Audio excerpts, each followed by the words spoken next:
Jaksa Masuk Sekolah atau JMS dilaksanakan di SMA Negeri 1 Cikembar, Jalan Pelabuhan Cikembar, Kabupaten Sukabumi tersebut diberikan kepada siswa dan siswi SMA yakni menyampaikan materi-materi berkaitan dengan hukum dan juga bahaya narkoba. Menurut Kepala Seksi Intelijen Kejaksaan Negeri Kabupaten Sukabumi, Tigor Sirait mengatakan, kegiatan tersebut yakni separuh bahaya narkoba dan juga dampak pelanggaran ITE sebagai antisipasi dini bagi pelajar yang rentan.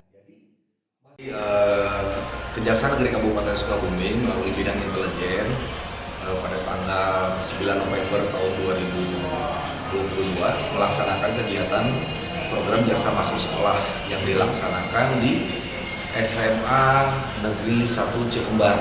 Nah, yang di dalamnya yaitu kita memberikan materi-materi perihal tentang bahaya narkotika, kemudian bagaimana mengetahui tentang tindak pidana ITE, sehubungan dengan banyak siswa atau siswi itu kadang tidak bisa mengendalikan jari-jarinya sehingga berdampak negatif juga buat dia gitu kan, misalnya dia memberitakan ataupun curhatannya itu kadang-kadang bisa berhubungan dengan individu-individu atau teman-teman yang lain sehingga bisa dilakukan ke pihak berwajib. Nah, dalam rangka itulah kita bidang intelijen melakukan penyuluhan hukum tersebut sehingga dapat dilaksanakan atau dapat adanya pencegahan secara dini sebelum terjadinya suatu tindak pidana.